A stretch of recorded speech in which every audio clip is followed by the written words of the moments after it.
ও দাদা। আরে দাদা, আরে দাদা, দিন দিন তো আপনি সালমান খানের মতো হয়ে যাচ্ছেন। আরে দাদা, আপনি শুধু আমাকে লজ্জা দেন। আচ্ছা কি দেবো বৌদির জন্য বলেন? আরে দাদা, নেওয়ার তো অনেক কিছুই ছিল, তা তো সেরকম কিছুই দেখতেছি না।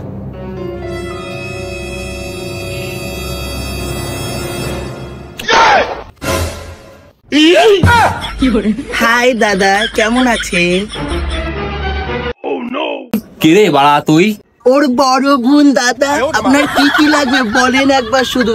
আমার দোকানে না সব কিছু পাবেন আপনি। আপনি ওর বড় বোন? তাহলে তো ভালোই হলো দিদি। আমি তো এটা চাই ভালোই হোক জানো। তা আমার কাছে কিন্তু অনেক প্রোডাক্ট আছে, দেখেন না। বৌদির জন্য লাগবে তাই না? বৌদির জন্য দেখেন একটা ব্যান আছে, কিন্তু এটা পুরো রাশিয়ান ব্যান দাদা। একের মাল, পুরো খাসা মাল দাদা।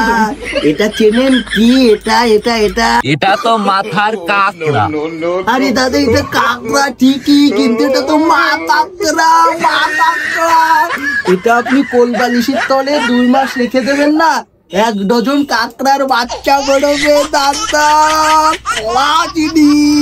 আপনার এই যে কাকড়া, এ বলে ডজন ডজন বাচ্চা দেবে, তাহলে আপনার এনতে যা নিবানে তাই তো ডজন ডজন দেবে নে। আমার ঘর তো এমনি বেরিয়ে যাবে না দিদি, আমি নেবো না। দাদা আসেন না, আমার কাছে আরো ভালো ভালো মাল আছে, আসেন না। সালা সিটে দিয়ে চলে গেল সালা, তোকে আর পাবো না। তোকে সালা চিবি ধরে চেপে দেবো একদিন, দেখিস সালা। আমার নাম চুমকি, তোকে বলে রাখলাম।